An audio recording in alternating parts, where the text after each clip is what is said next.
श्री कृष्ण के सखा रहे उद्धव जी ने कभी कोई वरदान नहीं मांगा।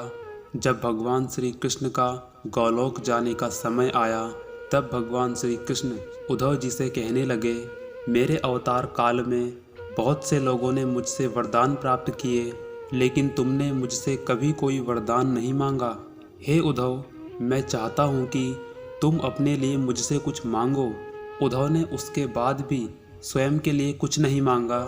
उद्धव कहते हैं कि हे प्रभु, मेरे मन में महाभारत युद्ध से संबंधित कुछ शंकाएं जीवित हैं, मैं तो केवल उनका समाधान चाहता हूँ।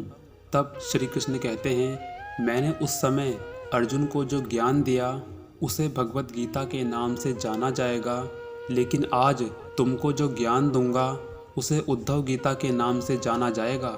उद्धव जी ने श्री कृष्ण से पूछा कि सच्चा मित्र कौन है, सच्चे मित्र का क्या धर्म होता है।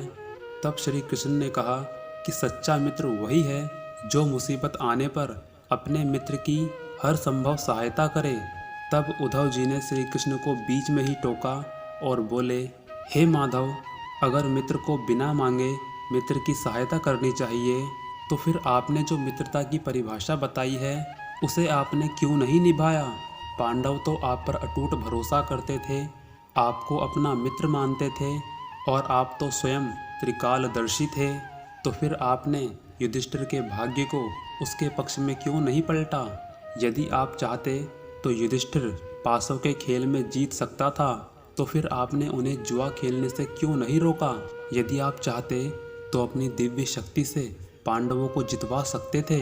जब युधिष्ठिर ने अपना संपूर्ण राज्य, धन, वैभव और स्वयं को दांव पर लगा दिया, तब भी आपने उसे नहीं रोका। यहाँ तक कि युधिष्ठिर ने एक एक करके अपने सभी भाइयों को दांव पर लगा दिया, लेकिन फिर भी आपने कुछ नहीं किया। और जब अंत में दुशासन के द्वारा द्रौपदी को बालों से खींचकर भरी सभा में लज्जित किया गया और उसका चीरहरण हो रहा था, तब अंत समय में आकर आपने उसकी सहायता की। जब पांडवों को संकट के समय आपकी आवश्यकता थी, तब आपने उनका साथ नहीं दिया। तो क्या यही मित्रता का धर्म है। और प्रश्न पूछते पूछते उद्धव की आंखों में आंसू आने लगे। और तब भगवान श्री कृष्ण कहते हैं कि हे उद्धव, सृष्टि के नियम के अनुसार हमेशा विवेकवान व्यक्ति ही जीतता है।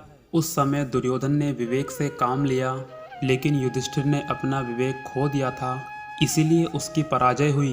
दुर्योधन के पास धन था, लेकिन उसके पास पासों को खेलने का ज्ञान नहीं था, इसलिए उसने विवेक से काम लिया और अपनी तरफ से मामा शकुनी को रखा। अगर युधिष्ठिर भी विवेक से काम लेता तो अपनी तरफ से मुझे बुला सकता था, और जब शकुनी और कृष्ण खेलते तब तुम ही बताओ उद्धव, जीत किसकी होती, वो पासे किसके पक्ष में आते। श्री कृष्ण आगे कहते हैं, दुर्योधन विवेक से काम लेता गया और धर्मराज एक के बाद एक गलती करते गए। हे उद्धव, पांडवों ने मुझे अपनी प्रतिज्ञाओं से बांध लिया था कि जब तक तुम्हें सभा में ना बुलाया जाए तब तक तुम सभा में मत आना। पांडवों को ये लगता था कि वे कृष्ण से छिपकर जुआ खेल लेंगे। मैं तो सभा के बाहर इंतजार कर रहा था, परंतु पांडव एक के बाद एक अपना सब कुछ हारते गए, लेकिन फिर भी किसी भाई ने मुझे नहीं बुलाया। वो केवल अपने भाग्य और दुर्योधन को कोसते रहे। जब दुशासन अपने भाई दुर्योधन के कहने पर द्रौपदी को बालों से खींचकर बीच सभा में लाया, तब द्रौपदी ने वहां मौजूद सभी से अपने लिए मदद मांगी, लेकिन किसी ने भी उसकी सहायता नहीं की। जब दुशासन द्रौपदी की साड़ी को खींच रहा था और उस समय द्रौपदी ने सच्चे भाव से केवल मुझे पुकारा और मैं बिना विलंब किए तुरंत वहां पहुंच गया, तब श्री कृष्ण कहते हैं, हे उद्धव, अब तुम ही बताओ कि मैं कहाँ गलत हूँ। उद्धव जी कहते हैं, हे माधव, मैं आपके स्पष्टीकरण से अब भी सहमत नहीं हूँ। क्या आप अपने भक्तों के संकट के समय स्वयं नहीं आएंगे। जब आपको बुलाया जाएगा क्या आप केवल तभी आएंगे। और तब श्री कृष्ण कहने लगे कि हे उद्धव, प्रत्येक मनुष्य का जीवन केवल उसके कर्म फल पर आधारित होता है। मैं उसमें कोई भी हस्तक्षेप नहीं कर सकता। मैं तो केवल एक साक्षी हूँ। तुम्हारे साथ क्या हो रहा है मैं तो केवल वही देखता हूँ और यही ईश्वर का धर्म है। तभी उद्धव उलाहना देते हुए कहते हैं कि भक्त बुरा कार्य करते रहे और उसका फल भोगते रहे और आप केवल उनके बुरे कर्मों को देखते रहेंगे। तब श्री कृष्ण कहते हैं कि हे उद्धव, तुम धर्म को ध्यान से समझो और ये अनुभव करो कि ईश्वर हर समय साक्षी के रूप में तुम्हारे साथ है। उस समय तुम कोई भी बुरा कार्य नहीं करोगे। कोई भी बुरा कार्य करते वक्त तुम्हारे मन में ये ख्याल आना चाहिए कि ईश्वर तुम्हें देख रहा है। लेकिन जब तुम ये समझ लेते हो कि ईश्वर से छिपकर तुम कुछ कर लोगे, तुम्हें कोई नहीं देख रहा और उस समय तुम संकट में फंस जाते हो। इसीलिए युधिष्ठिर को लगा था कि वह मुझसे छिपकर जुआ खेल सकता है, लेकिन अगर वो इस बात का ध्यान रखता कि मैं हर एक प्राणी के अंदर विराजमान हूँ तो वह जुआ खेलते ही नहीं, और अगर खेलते तो उसका परिणाम कुछ और ही होता।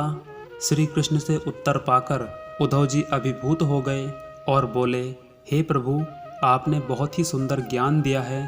संकट के समय प्रभु को याद करना, पूजा पाठ इत्यादि करना, यही हमारी श्रद्धा और विश्वास है कि ईश्वर की मर्जी के बिना एक पत्ता भी नहीं हिलता। लेकिन गड़बड़ तो तब हो जाती है जब हम ये भूल जाते हैं कि ईश्वर की दृष्टि हम पर नहीं है।